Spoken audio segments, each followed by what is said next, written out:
Welcome everyone to Entirebody's vlog. Today I am very lucky. I have Laura Kelly with me. Hi Laura, how are you? Hey, I'm good. How are you? Yeah. Why don't you tell us a little bit about yourself? Yeah, sure. I'm a personal trainer and a yoga teacher. I originally trained as a dancer. That's sort of what I did for my whole life, and that's kind of where my love for sort of exercise and movement came from. It's just something that I've always done, always been very passionate about it. I'd never really thought of going into something to do with exercise as a career. I always thought I just wanted to do dancing, and that was just sort of that. However, when I sort of before I graduated from dance college, I realized that there was a lot of misinformation about health, nutrition, Yeah. being strong, female health, all those kind of topics. So I just wanted to sort of learn more about them. So I trained to be a personal trainer. I did like my level 2 and level 3 qualifications in personal training and gym instructing. And then that kind of gave me a lot of knowledge and made me realize that there is a lot of things that people don't know that they should know. So that's kind of why I became a personal trainer, really, because I just wanted to share that with other people, especially women. I feel like, especially in the media, there's a lot of misinformation that's put across, and I would just like to be able to educate people in the correct way of what they can do for themselves, because I don't think there's one rule for everyone. It's a very personal thing when it comes to sort of exercise. I then got into yoga. Well, I've been doing yoga for a while, like quite a few years, but I never really got it. Like I went to yoga class. Sometimes if I was doing a dance course, they'd do yoga on it, and I was just like, I don't get it. Like what why am I doing like this? meaning Like, you didn't feel it. It didn't feel like it was yeah, something. no, didn't really get it. I was like, what's the hype? Like after the class, I just felt a bit like irritated, a bit like, What kind of yoga oh, was this that you started with? This is like what was that, regular sorry? yoga? What kind of yoga Yeah, did you so I start with? started just like vinyasa yoga, Okay. sometimes a bit of yin yoga. It was mostly sort of at dance studios in London that I would take the classes if there was one after a dance class that I'd been doing. Gotcha. Because I thought like it was good for me. Some of my teachers at college told me that I should do it, but I just didn't really get it. And then I just kept doing it because I had quite a few, not injuries, but I had like quite a lot of imbalances in my body, that I sort of later found out about, what I'll get onto in a bit. And I knew that yoga would help that, which it did. It really did help that. And after I'd been doing it for maybe like once every week for a few months, it kind of clicked a little bit, and I started enjoying it. And I was like, right, okay, maybe this is what all this hype is about, you know? Yeah. And then I said to myself that I'm going to do yoga every single day. I'm going to do at least half an hour of yoga every single day, and I'm just going to see what happens, because at this point I've been dancing for my whole life. I couldn't even touch my toes. I was so unflexible. I had really bad that's back unusual pain. for dancing, right? Isn't it, to be that stiff, right? Yeah, I was so stiff. I had really bad back pain. Like my body was just not up to scratch, really. And I was stretching every day. I used to be like, why am I not flexible? And then once I started doing yoga every day, I just sort of fell in love with it, really. I noticed so many changes in my body, and not just the physical aspect, it was also the mental aspect as well, of like the whole philosophy of it. It really did just change my life. Like, it sounds really like, oh, of course it did, like cliche to say that, but No, but I mean did. that's like, interesting. Like how, well, what kind of mental, how physically I can understand that you feel more flexible and you feel limber. You don't your back maybe doesn't hurt anymore. But what how did it feel mentally? What kind of changes? So it's basically the translation of yoga in Sanskrit, which is what yoga is written in, translates to calming the fluctuations of the mind. It really helps you ease the billion thoughts that sometimes going around in your mind. Like when I first started doing yoga, I was thinking about that stuff, anything. Yeah, I was thinking about anything and everything else. My mind is very all over the place sometimes, thinking about one thing and then the next, and it just is a bit of a shambles sometimes. I think it's kind of human. Yeah.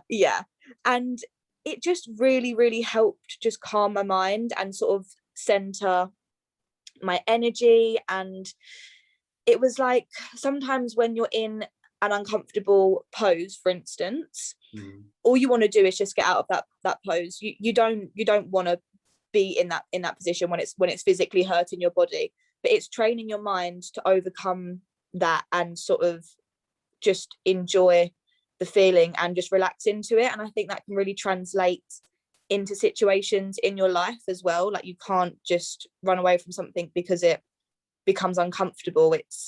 I think with yoga, you can't be good at it, you can't be bad at it.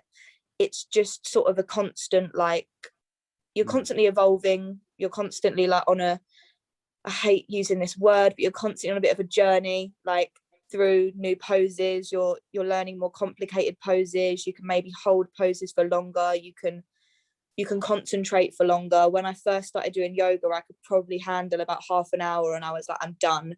Whereas now half an hour for me is just like a bit of a warm-up. Like I could do a 2-hour class easily. It's helped my concentration so much. It's just sort of really helped me center my brain, all in all. Very good. I think then with that kind of feeling, and I have heard people say that before about yoga, I need yoga for myself.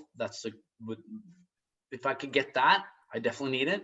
But think about all the school kids. Think if we could learn this at a younger age, how it would make us so much more relaxed, less stressed, and just handle things better. And I think it's the key is that quietness you get to. It's in that pain when I run really hard. It gets really quiet in here because it hurts so much. I have to focus so much on just going that everything else just disappears and it gets really quiet in there. Yeah, definitely. And I think it's sort of a Western world kind of thing that we just don't teach our children those kind of things. Like in other countries, in places like India and places in Asia, like some kids, the first thing they're taught in school is how to breathe. Like that's what they learn on their first day of school, is how to breathe. And to us it sounds stupid, like we can all breathe already, but really you're probably not using your breath to your full advantage, and yoga really helps with that too, the breathing aspect of it. Like your breath is so, like your physical well-being is so controlled by your breath. Like literally just breathing in for 4 seconds and breathing out for 4 seconds a few times can just take your energy levels from crazy to so much more relaxed. And yoga can really, really help with that as well. That's a trick that we need to teach other people, is that just like that, when you get really stressed, like what is it, just breathe in through your nose and just do it 3 times. At least I do that, and I know my thing goes down. I buy myself a little time before I emotionally react to something, and the emotions get a little less, because I calm down, like okay, or I can handle a little bit better. So it's also stalls my reaction. I think it's very smart. We need to learn more of that. Yeah, definitely. It's really beneficial. Yoga's just great. So is that part of you? So when you can teach people now, do you teach a combination of all of it, or if someone says like, oh, I'm gonna get big and strong, you're like, well, you can get big and strong, but do you say, but in a combination with flexibility or with maybe with some breathing technique and yoga, because that would be a good combo? Yeah, so with like clients and personal training, I like to incorporate a lot of movement, because I think for the day-to-day person, like having massive biceps is not really going to help your life, that much. I mean, it might make you feel like good about yourself when you look in the It mirror, hasn't helped maybe, me. but I'm just kidding. They're small. Anyway, yeah. but with your day-to-day life, like, how is that, what's that really going to do for you? Whereas if you're a more mobile person, you might find it easier to be able to sit on the floor and play with your kids with their toys, and you might find it easier to get out of a chair, even get out of bed. You might find it easier to reach something from a shelf, you know.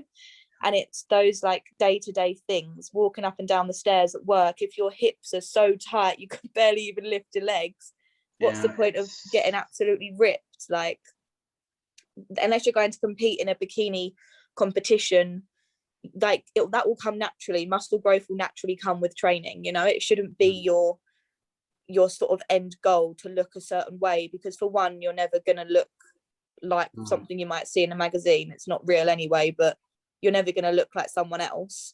And for two, like, for the day-to-day general person, it's not really going to help you in your life as much as you think it might. You might think it's going to bring you all this happiness, but it's not.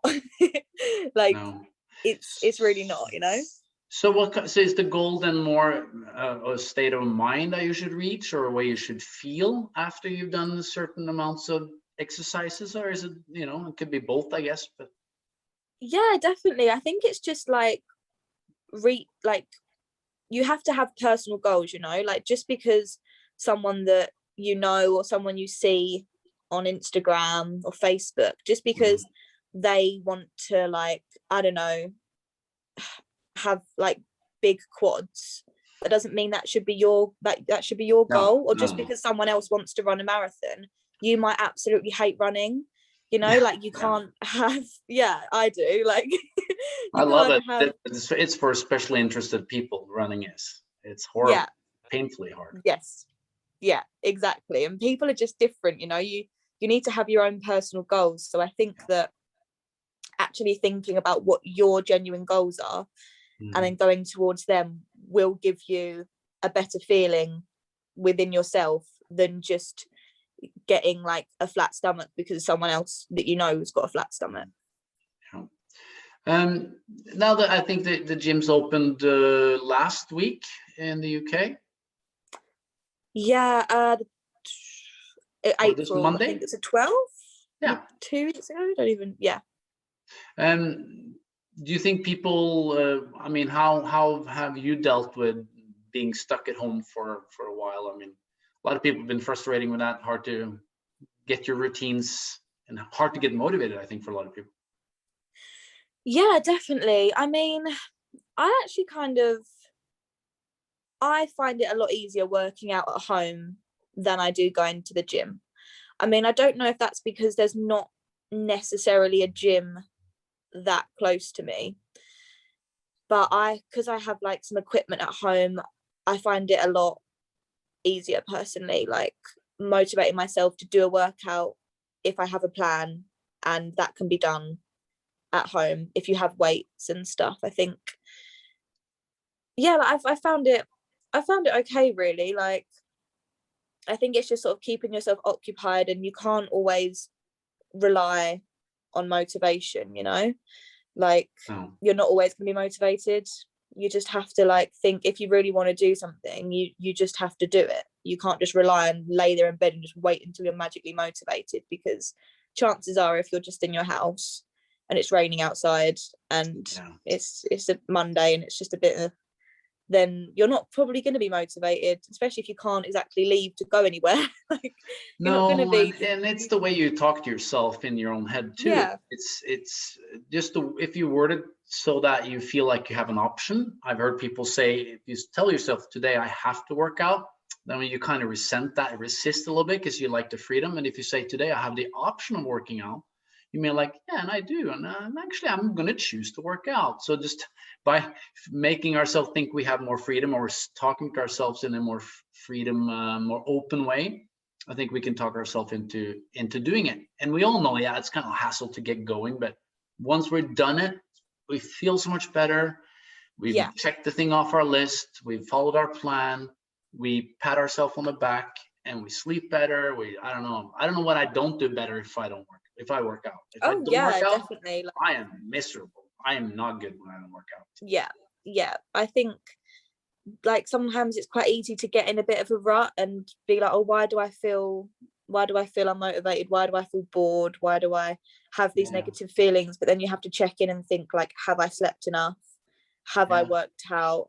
Have I spent time doing what I want to do? Have I got enough natural light? Have I drunk enough water? If the answer to them is no, that's like the baseline, you know, too like many of them at least.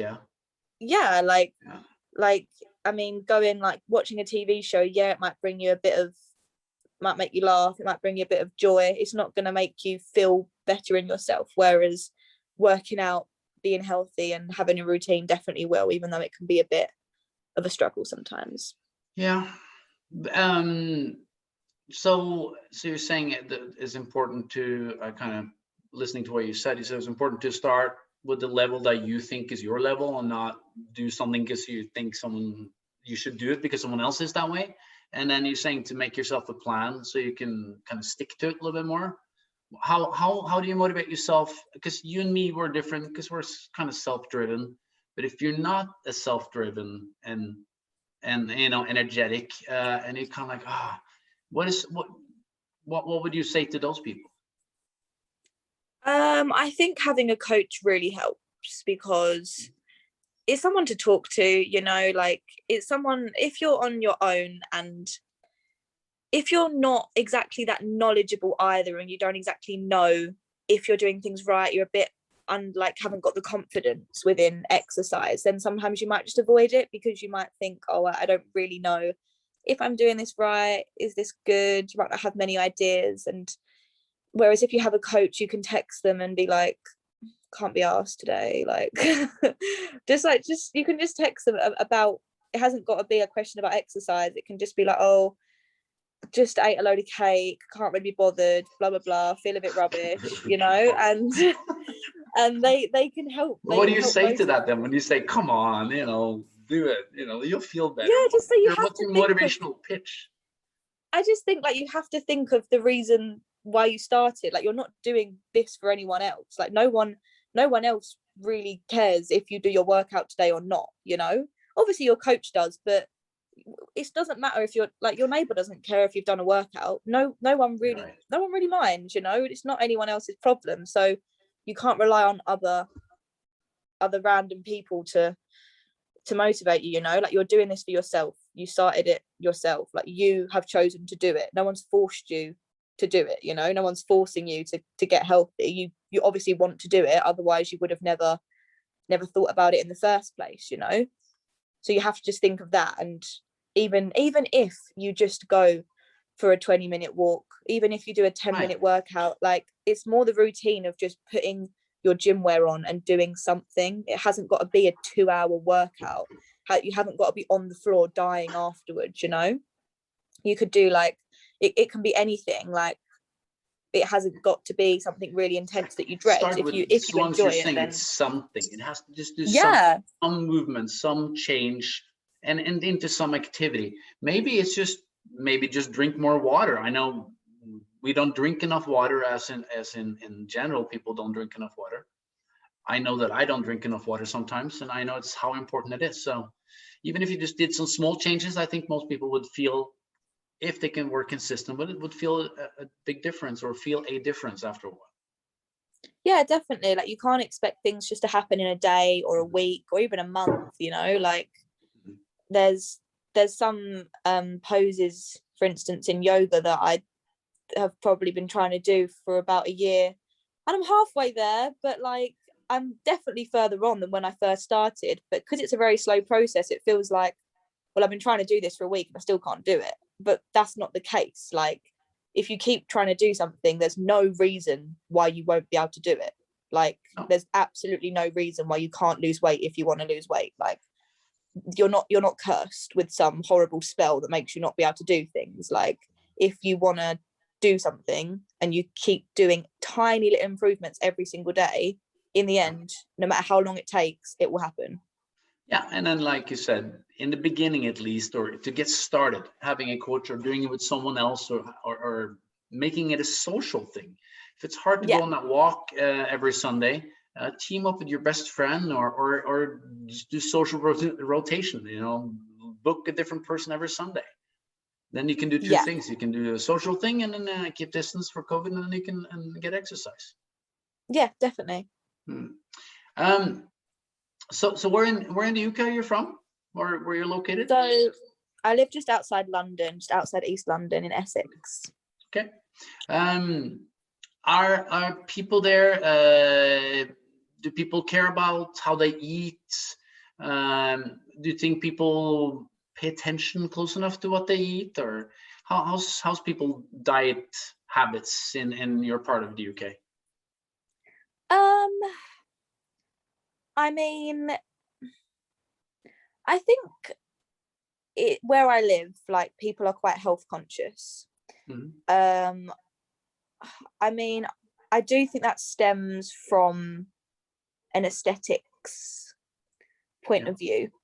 However, because we are like quite close to London, same as in London, like junk food is very accessible and it's cheap, you know, like there's quite a lot of sort of healthy cafes around where I live, but they are expensive.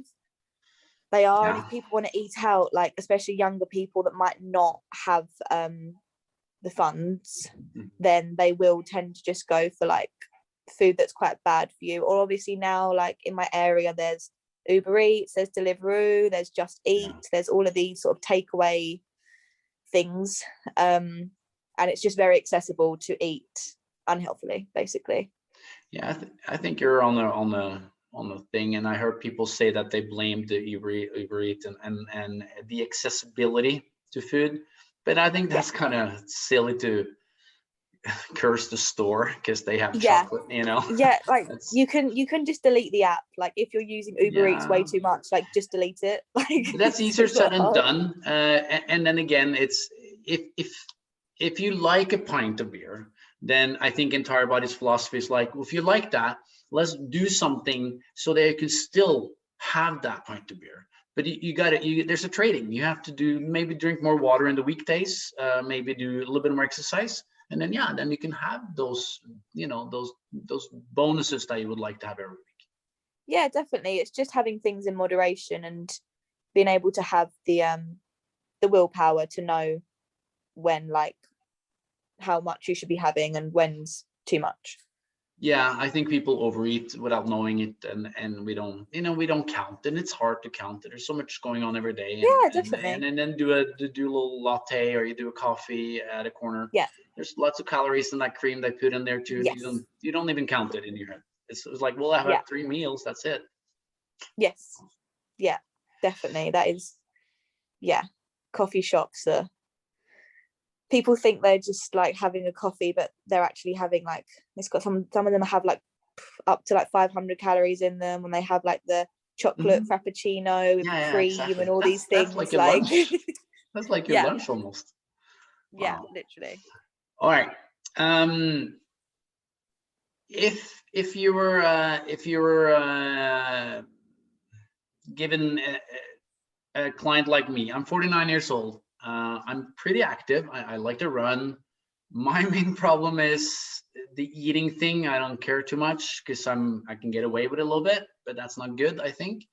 And then my back hurts every freaking morning. I'm sore I'm stiff in my back. I don't know what it is. I have some hunches of what it could be. What would you do with me? And I mean, obviously yoga's signed up for that already.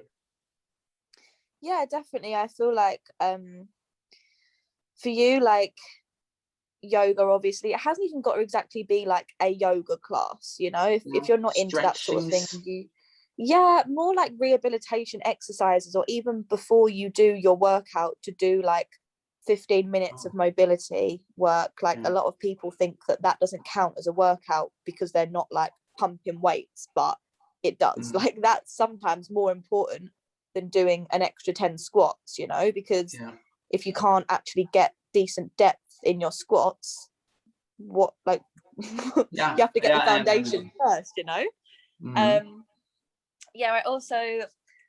I think like finding exercise that you like as well, and then sort of adding that into a plan, incorporating like rehabilitation exercises that will help. How often do I have to do this, you think?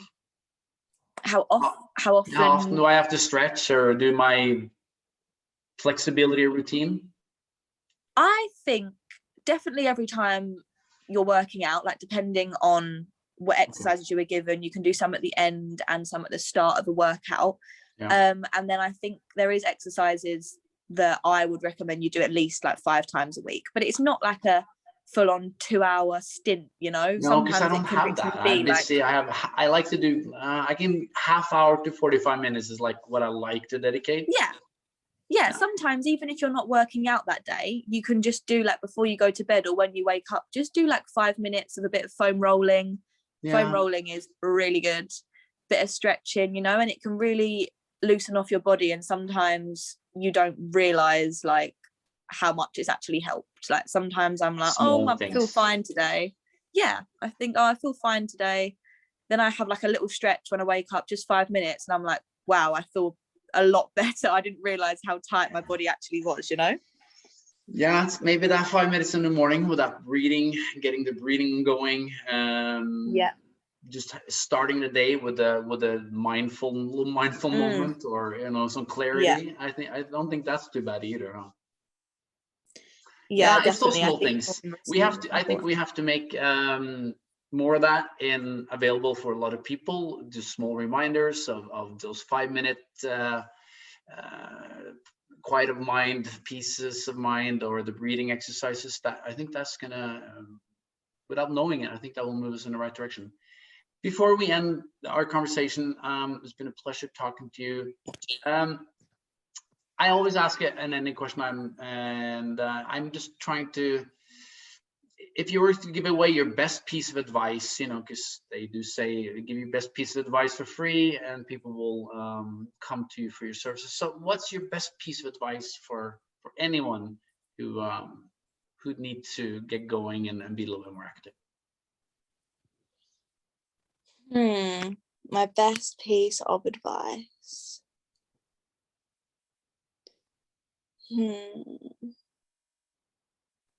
So I don't really know if this is as such advice, but I've been reading this book, which I'd really recommend, by Jay Shetty. It's called Think Like a Monk. Jay Shetty is just amazing. He has a really good podcast as well. I'd 100% recommend. And there was a quote that he said in his book the other day, which was that you can't be anything that you want to be, but you can be everything that you are. And that basically means that there's no point in trying to fulfill someone else's purpose. You just need to live up to your own purpose, and that's different for everyone. So you don't need to compare yourself to others. You don't need to compare your fitness journey to others. You need to listen to yourself, go at your own pace, and just understand that you have limitless potential that you wouldn't even realize. And like, if you feel like you're in a rut now, don't let that define you going forwards, and don't let what you think other people think of you define you going forwards. If you think you're overweight and you tell yourself, oh, my work colleagues think I'm overweight, chances are they don't care. You just need to prove to yourself that you can do like what you want to do, and there's nothing stopping you. I think that was very good. I like it. Appreciate it. Thank you so much. Be safe, be healthy, and we will talk more. We'll have to do some smaller, shorter yoga tips and tricks. Definitely. I can need it, and I think a lot of people can get advantage of that. So definitely. Thank you. Okay, everyone else, see you next episode. Talk to you soon, and be safe and be sound. Okay, bye. Bye.